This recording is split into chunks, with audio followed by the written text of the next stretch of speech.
اس نعمت سے آپ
ایک پیر صاحب بیٹھے ہیں، الحمدللہ پیر کامل بھی ہوا کرتے ہیں، ان کے چند مرید ہیں. اب چند مریدوں میں سے پیر صاحب نے کہہ دیا یہ میرا مرید ہے. مرید تو سب ہے، مرید تو سب کہتا ہے کہ یہ میرا پیر ہے، یہ میرا پیر ہے، یہ میرا پیر ہے. لیکن اگر پیر کہتے کہ یہ میرا مرید ہے تو اب اس مرید کی مراد بن جاتی ہے، اس مرید کی مراد بن جاتی ہے. کیوں؟ اس لیے کہ پیر جو بڑا ہے اس نے چھوٹے کو اپنے سے نسبت کرتے ہوئے اپنے قریب کیا. اب ذرا دیکھنا یہ مثال کو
جو بعض لوگ کہتے ہیں کہ نبی مر کر مٹی میں مل گئے، اللہ ان کو ہدایت فرمائے، نبی مر کر مٹی میں مل گئے. کوئی یہ عقیدہ رکھتا ہے، ہاتھ اٹھا کر بتا سکتا ہے، کوئی یہ عقیدہ رکھتا ہے کہ اللہ کی جو رحمت ہے کبھی مر سکتی ہے؟ اللہ کی رحمت کبھی نہیں مر سکتی، کیونکہ اللہ کی رحمت کی موت کا اگر کسی نے قول کر دیا وہ شخص کافر، وہ شخص کافر. اور اللہ فرماتا ہے وَمَا أَرْسَلْنَاكَ إِلَّا رَحْمَةً لِّلْعَالَمِينَ، یہ محبوب ہم نے آپ کو سارے جہاں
یہ پرزینٹ ہے، یہ پرزینٹ ہے، اور وہ جو ہے یہ پاسٹ ہے.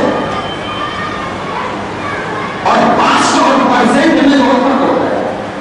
یعنی کوئی موجود نہیں ہو وہ پاسٹ ہے. جیسے مثال کے طور پر وہ توحید سینٹر جہاں سے میں آیا ابھی وہ پاسٹ ہے، یہ پرزینٹ ہے. اللہ کیا فرما رہا ہے؟ پاک ہے وہ ذات. کون ذات؟ وہ ذات. یعنی ہم سے غیر ہے وہ، ہم سے غائب ہے وہ. کیونکہ جو موجود نہیں رہتا ہے اس کو تو غائب ہی بولتے ہیں. عربی گرامر میں غائب کا صیغہ آتا ہے، واحد کا حاضر کا صیغہ آتا ہے. ویسے ہی اس میں انگلش گرامر میں بھی پاسٹ کا صیغہ الگ آتا ہے. پاسٹ کے ورڈز الگ آتے ہیں، پرزینٹ کے ورڈز الگ آتے ہیں، فیوچر کے ورڈز الگ آتے ہیں. اس میں کئی ہے، اس میں گرامر میں آپ کو بتا ہی رہا ہوں کہ اللہ نے فرمایا سبحان الذی اسرا، پاک ہے وہ ذات جو سیر کرایا. رسول کیے نہیں، سیر کرایا گیا.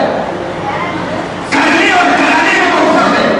مجھے حیدرآباد نہیں معلوم، میں آیا کسی حیدرآباد کے جانکار نے میرا ہاتھ پکڑا اور مجھے حیدرآباد سیر کرایا تو میں بھٹکوں گا نہیں، کیونکہ یہ جاننے والا ہے. جو میرے ساتھ ہے وہ کیا ہے؟ جاننے والا ہے. اور اللہ فرما رہا ہے اللہ کرایا. مگر حدیث جب دیکھتے ہیں تو جبرائیل کے ساتھ اب یہی پہ رد ہو گیا ان کا، جو یہ کہتے ہیں کہ نبی جبرائیل کو دیکھ کر آئے، خدا کو دیکھ کر نہیں آئے. جو لوگ اعتراض کرتے ہیں کہ اللہ کو میرے مصطفیٰ نے نہیں دیکھا، جبرائیل کو دیکھا، اس کے 70 پر تھے. جو لوگ یہ کہتے ہیں اسی آیت پر ان کا رد ہو گیا، کیونکہ اللہ فرما رہا ہے سبحان الذی اسرا، پاک ہے وہ ذات. کیونکہ اگر جبرائیل کو مانیں گے تو جبرائیل تو نبی کے سامنے تھے، وہ غائب کہاں تھے؟ مان ہی نہیں سکتے. پاک ہے وہ ذات جو سیر کرایا. اب کس کو کرایا؟ بے عدلی، اپنے بندے کو. یہ جبرائیل کا بندہ نہیں ہے، یہ اللہ کا بندہ ہے. جبرائیل کا بندہ نہیں ہے، یہ اللہ کا بندہ ہے. کیوں کرایا؟ سائنس بولتا ہے کیوں کرایا؟ رات میں کرایا، دن میں نہیں. اس آیت سے یہ بھی ثابت ہوا کہ رات میں معراج ہوئی ہے، دن میں نہیں. ابھی میں پورے آیت کی گفتگو کروں گا. من المسجد الحرام الى المسجد الاقصى، مسجد حرام سے مسجد اقصی تک. اب آئیے تمام لوگوں کو معلوم ہے کہ مسجد حرام سے مسجد اقصی تک، پھر اس کے بعد لامکان سات و آسمان عرش الہی لامکان، وہاں تک اللہ کے نبی نے سیر کی. مگر اللہ نے یہ فرمایا کہ سبحان الذی اسرا بعبدہ لیلا من المسجد الحرام الى المسجد الاقصى. مسجد اقصی تک کا ہی ذکر کیوں کیا؟ معراج تو لامکان، مگر اللہ نے مسجد اقصی تک کا ہی ذکر کیا. کیا وجوہات ہے؟ اس کی وجوہات ہے. اب ذرا دیکھنا، میں یہاں پر بیٹھا ہوں، کوئی شخص چار مینار کو تو سب جانتے ہیں،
مسجد اقصی کو کھانے کعبہ میں نبی کے پاس سامنے کر دیا گیا. نبی دیکھتے تھے بتاتے تھے، دیکھتے تھے بتاتے تھے. تو جو خدا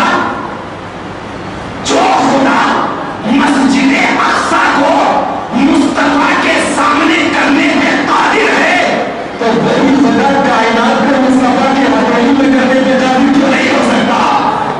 اب ذرا دیکھنا، اس سے یہ بات بھی ثابت ہو گئی کہ نبی کائنات کو ایسے ہی مشاہدہ کرتے ہیں جیسے اپنی ہتھیلی کو دیکھ رہے ہیں، جیسے اپنی ہتھیلی کو دیکھ رہے ہیں. اب ہتھیلی میں تو میں دیکھتا ہوں تو کچھ نہیں دیکھ چھوٹتا ہے، تو مصطفیٰ کی نگاہ کیسی ہوگی؟ مصطفیٰ کی نگاہ کیسی ہوگی؟ اب فرمایا جاتا ہے. اب آئیے حدیث پاک کی طرف. اللہ نے فرمایا سبحان الذی اسریٰ بعبدہ ہے، رات میں سیر کرایا تو وہ سیر کیسی تھی؟ اب حدیث پاک بخاری، مسلم، ترمذی، ابن ماجہ، صحاح ستہ کی ہر ایک کتاب، صحاح ستہ کی ہر ایک کتاب اور میرے مطالعے کے اعتبار سے الحمدللہ میں نے حدیث کی کئی کتابیں مطالعہ کی ہے اور قریب قریب تمام میرے مطالعے کے اعتبار سے حدیث کی ہر ایک کتاب، اس لیے میں نام نہیں لے رہا ہوں کیونکہ باب المعراج جا کر دیکھ لیا تو کسی کو حوالہ چاہیے، جا کر دیکھنے کسی کو حوالہ چاہیے باب المعراج. اب ذرا دیکھنا، اللہ کے نبی کہتے ہیں کہ میں حرم میں تھا، حرم، اور ایک روایت کے مطابق میں خانہ کعبہ میں تھا.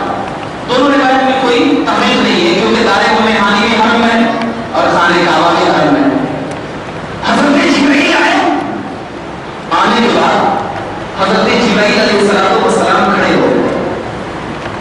اب جب کھڑے ہو گئے تو حضرت جبرائیل علیہ السلام فرماتے ہیں، حدیث کے الفاظ فرماتے ہیں، میں سوچ میں پڑ گیا کہ نبی کو چڑھاؤں تو کیسے چڑھاؤں، کیونکہ حدیث بے ادبی، فرشتے کو بھی ڈر ہے کہ میرے اعمال برباد ہو جائیں گے، مگر ہم انسانوں کو ڈر نہیں، جو آیا ہم پہ بول دیتے، جو آیا ہم پہ بول دیتے. ارے ہم اپنے والد کے لیے نہیں بول رہے ہیں، نبی کے لیے بول رہے ہیں. شان دیکھو، اس والد کو جو ایمان ملا نا اس نبی کا صدقہ ہے، نبی کا صدقہ ہے. اسی لیے حضرت ابوبکر صدیق سے پوچھتے ہیں، اے ابوبکر ذرا بتا نبی جان سے پیارا ہے یا بیٹا؟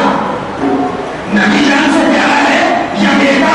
تو حضرت ابوبکر صدیق کہتے ہیں کہ میں جنگ بدر میں جو تلوار اٹھائے ہوا تھا اس وقت میرا بیٹا ایمان نہیں لایا تھا، میں اپنے بیٹے کو ڈھونڈ رہا تھا کہ جہاں ملے گا قتل کر دوں گا، جہاں ملے گا قتل کر دوں گا. اور جب ان کے لڑکے عبد الرحمان ایمان لے آئے تو ان کے بیٹے سے پوچھا گیا کہ میرے ابوبکر کے بیٹے ذرا بتا تو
چومنے کی بھی دلیل ہو گئی کہ بزرگان دین کے قدموں کو بھی چومنا ثواب ہے، چومنا ثواب ہے، اور یہ ثواب کسی عام ہمارے پادریوں کے گھر سے نکلی ہوئی کتاب سے نہیں ہے، بلکہ حضرت جبرائیل کا عمل ہے جو فرشتوں کا سردار ہے، معصوم ہے، اور معصوم کا عمل کرو گے تو قربان جاؤ آپ کی ذات پہ کیا عمل ہوگا، کیسا عمل ہوگا، اب ذرا دیکھنا حضرت جبرائیل نبی پاک جاگنے کا بھائی کون کہا نا جبرائیل، کہا میں جبرائیل ہوں، اللہ کے نبی نے کہا کس لیے آئے ہو، تو حضرت جبرائیل نے یہ نہیں کہا کہ میں آپ کو لے جانے کے لیے آیا ہوں، یہ نہیں کہا، بلکہ حضرت جبرائیل نے کہا یا رسول اللہ، اللہ آپ کا دیدار کرنا چاہتا ہے،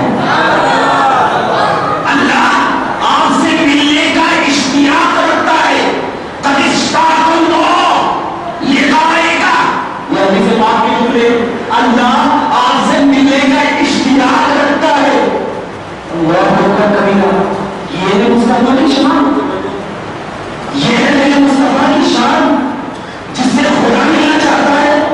ارے میں تو جانتا تھا، حضرت موسیٰ نے کہا تھا اے اللہ میں آپ کی جنتوں کو دیکھنا چاہتا ہوں، تو اللہ نے کہا بندہ ہے موسیٰ تو نہیں مانگ سکتا، لیکن جب محبت کی باری آئی تو جبرائیل کو خادم بنا کر بھیجا کہ جبرائیل جا میرے مصطفیٰ کا خادم بن کر آ اور ایسا لے کر آنا کہ کوئی تکلیف نہ ہو راستے میں، کوئی تکلیف نہ ہو راستے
سینے کو چھو خون نکلے گا کہ نہیں نکلے گا؟ نکلے گا نا. کیوں؟ اس لیے کہ بشر ہے. مگر حدیث کہہ رہی ہے نبی کے سینے کو چھیلا گیا, دل کو نکالا گیا, تشت میں رکھا گیا, آب زمزم سے دھویا گیا, پھر بھی نبی زندہ, پھر بھی نبی زندہ. یہ فلسفہ سمجھ میں نہیں آتا تو میں اس کو کہتا ہوں یہ فلسفہ سمجھنے کے لیے پہلے ابو بکر جیسی آنکھ بتا, عمر جیسا دل لے کر, عثمان جیسا آنکھ پیدا کر, اور علی جیسا پورا تن من دھن لے کے چلا جا. تب یہ فلسفہ سمجھ میں آئے گا, کیونکہ یہ فلسفہ سمجھنے کے لیے عام انسانوں کی ٹولی نہیں, نبی کے گھر والوں کی ٹولی چاہیے, گھر والوں کی ٹولی چاہیے. تم کو نکال نہیں رہا, حدیث کہہ رہا ہے ایک قطرہ خون نہیں نکلا, ایک قطرہ خون نہیں نکلا. تو اللہ کے نبی کے سینے کو چیرنے کے بعد ایک قطرہ خون نہیں نکلا, اور جب خون نہیں نکلا تو کیا نکلا؟ نور نکلا. امام جلال الدین سیوطی فرماتے ہیں نور نکلا, اور نور نکلنے کے بعد پھر نبی پاک کے سینے کو بالکل صاف کر دیا. میرے پاس 10 منٹ ہے, انشاءاللہ میں اسی میں تقریر کو ضرور کروں. نبی کے سینے کو سمیٹ دیا گیا. اب اس کے بعد اللہ کے نبی صلی اللہ علیہ وسلم کے سینے کو جب بالکل صاف ہو گیا, فرمایا جاتا ہے کہ لوگوں نے جب دیکھا تو چیرنے کا نشان بھی نہیں, چیرنے کا نشان بھی نہیں تھا. نشان ہم جیسوں کو ہوتا ہے, نبی کو نہیں, کیونکہ نبی ہم سے افضل ہے, ہم جیسوں کو ہوتا ہے, نبی کو نہیں.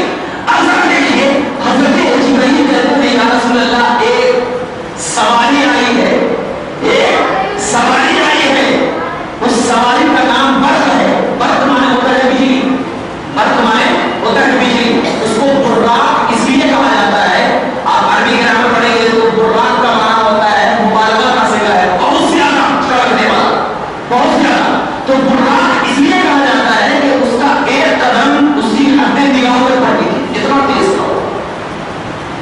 اب امام اہل سنت اشراف امام احمد اللہ فاضل بریلوی علیہ رحمۃ الرضوان اپنی کتاب فتاوی اقلیمہ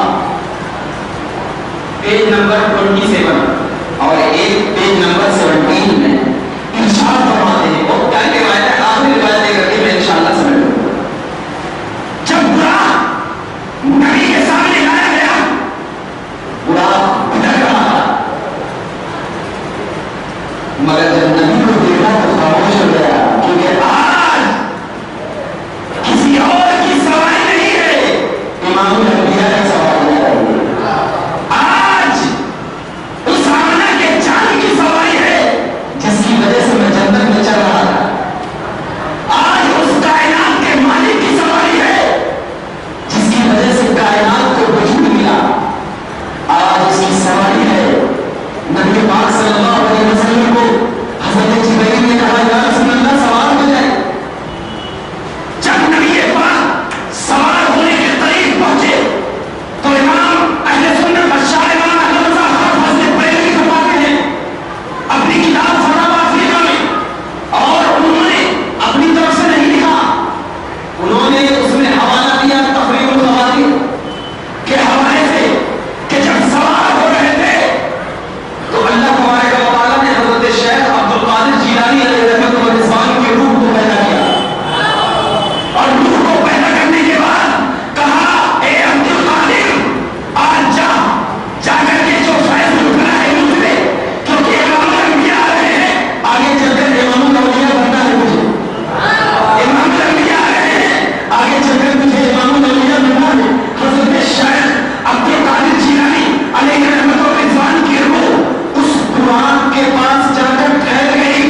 رات میں بیان کیا جائے تو ابھی تو میں سبحان نبی السلام کو بھی نہیں ہے، باتیں بہت ہے لیکن وقت اس کی اجازت نہیں دیتا، کیونکہ آپ کی طرح دوسرے بھی انتظار کرتے ہیں، الحمدللہ سناتے ہیں۔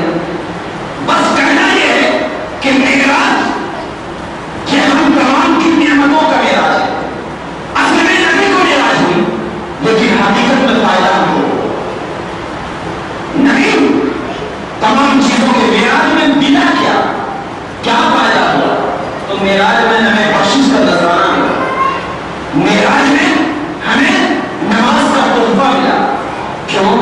اب میں ایک چیز اور بتا دینا چاہتا ہوں کہ معراج میں یہ بات ہے کہ نبی پاک صلی اللہ علیہ وسلم جب اللہ کے پاس سے واپس آئے تو حضرت موسیٰ کلیم اللہ کے پاس آئے، حضرت موسیٰ کلیم اللہ کے پاس آئے، تو میں یہ بات کہتا ہوں کہ اللہ کو جب موسیٰ کلیم اللہ 9 مرتبہ بھیجا، واپس آتے گئے بھیجتے گئے، یہ بھیجنے کی وجہ کیا وجہ ہے؟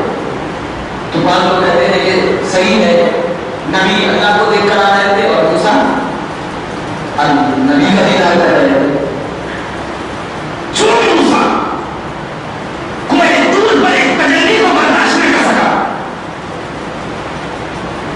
جو سوری کے ناکے کے برابر سے نکل تھا، وہ موسیٰ آج نبی کی آنکھوں میں خدا کا جلوہ دکھ رہا ہے۔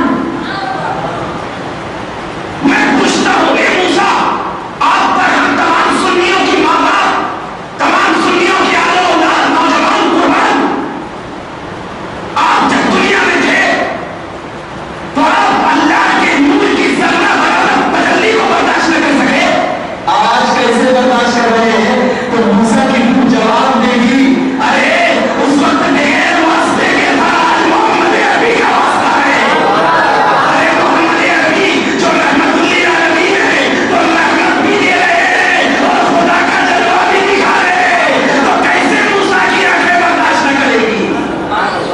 یہ وہی بات تھی کہ موسیٰ خدا کا جلوہ دیکھتے رہے اور مصطفیٰ نبی کو اللہ کو دیکھ کر آتے رہے اور موسیٰ کو خدا کا جلوہ دکھاتے رہے، اور 9ویں مرتبہ میں حضرت موسیٰ نے کہا اے محمد عربی، میں آپ کی پیشانی کو سن کر اور فیضیاب ہونا چاہتا۔ کیا برکت والی چیز ہے مسلمانوں، آج ہمارے کچھ بھائی، یہ تو معراج کی رات ہمیشہ انشاءاللہ آتی رہے گی، لیکن کوئی گارنٹی سے نہیں کہہ سکتا کہ اس سال جو ہم نے معراج کی رات پائی ہے اگلے سال پائے نہیں کہہ سکتا۔ تو آپ صرف معراج کی رات میں یہ جلسے اور جلوس کو ہوتے رہتے ہیں، آپ کریں، لیکن اس میں عبادت بھی ضروری ہے، اس میں ریاضت بھی ضروری ہے، اس میں تقویٰ طہارت بھی ضروری ہے، اپنے آپ کو پروف کرنا ہے کہ ہم خدا کے بندے ہیں، اپنے آپ کو بتانا ہے کہ ہم اللہ کے چاہنے والے ہیں، رسول اللہ کے چاہنے والے ہیں۔ ہمارے کچھ نوجوان ہیں جو میں دیکھتا ہوں جاتے رہتا ہوں تقریر، اب معراج کی رات میں تقریر ہوئی، اب کچھ جاتے ہیں جا کر کے روڈوں پہ کھڑے ہو کر چائے پیتے ہیں، کوئی سگریٹ پیتے ہیں، کوئی فلاں کرتے ہیں، کوئی یہ کرتے ہیں۔ اب ذرا بتائیں آپ یہاں پر اللہ کے رسول کی شان سن کر گئے، اللہ کی عبادت کر کے گئے، آپ اپنی عبادت کو برباد کر رہے ہیں، یہ کیا ماحول ہے؟ نہیں، خدا اپنی نیکیوں کو اس طریقے سے ظاہر کرتا ہے، کیوں؟ اس لیے کہ اس طریقے کو ظاہر کریں گے تو اللہ فرشتوں کے ذریعے آواز کرے گا، کون ہے بندہ جو میری نعمت کو پانا چاہتا ہے؟ تو کیا نعمت کھڑے ہو کر چاہیں گے؟ آج وہ کریں گے کھلا آواز میں مسجد گیا، کیا یہ چیزیں ہیں ہمارے اسلام میں؟ آپ کھاؤ، کھانے سے کوئی منع نہیں کرتا، آپ پیو، پینے سے کوئی منع نہیں کرتا، لیکن جو اس کے اصول ہیں، اس کے جو قاعدے ہیں اور طریقے ہیں، اس طریقے سے کھاؤ، اس طریقے سے پیو، تاکہ کھانے کی بھی عزت ہو اور آپ کی بھی عزت چند لوگوں میں ہو جائے۔ کیونکہ اللہ کا رسول فرماتے ہیں کہ جب بندے مومن کو اس کے نام کے علاوہ اس کے اوصاف سے ذکر کیا جاتا ہے تو اللہ تبارک و تعالیٰ اس بندے کو نیکیاں ہی نیکیاں بیان کر دیتا ہے۔ آج کوئی مجھے، میں یہ نہیں کہتا کوئی مجھے نام سے نہیں پکارتا، کوئی آتا ہے مفتی صاحب آ گئے، امام صاحب آ گئے، کیوں؟ اس لیے کہ وہ نماز پڑھاتے ہیں، ہم تقریر کرتے ہیں، کیونکہ یہ وصف ہے، اللہ عزت جسے دینا چاہتا ہے۔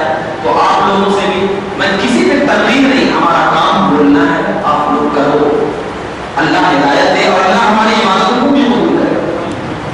آپ کو بولنا یہ ہے کہ آپ جو یہاں پر بیٹھے ہوئے ہیں، آپ یہاں پر بیٹھنے کے بعد یہ ہو جائے، صلاۃ و سلام ہو جائے. اس کے بعد جو اس رات میں خاص طور پر نوافل بیان کی گئی، جیسے مثال کے طور پر صلاۃ و تسبیح، آپ کیا ہے فردن الگ الگ صلاۃ و تسبیح کا یہ کریں.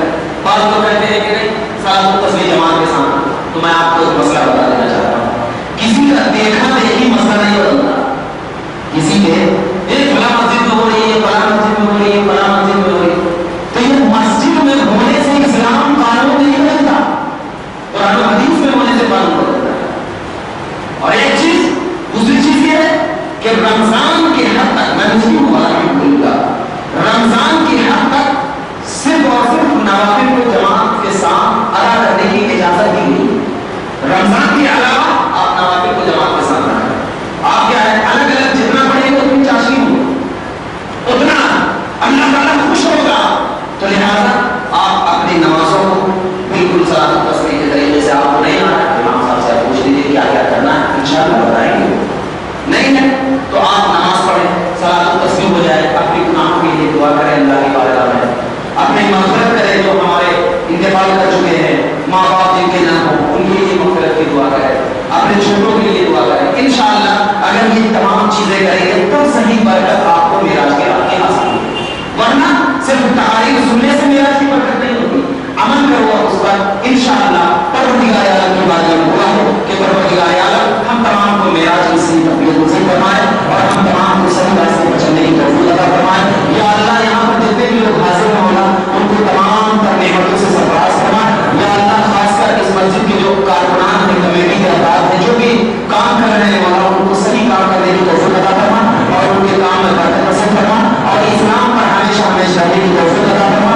اور یہاں پر جتنے بھی بوڑھے بچے نوجوان میری بارگاہ میں ہاتھ اٹھائے مولا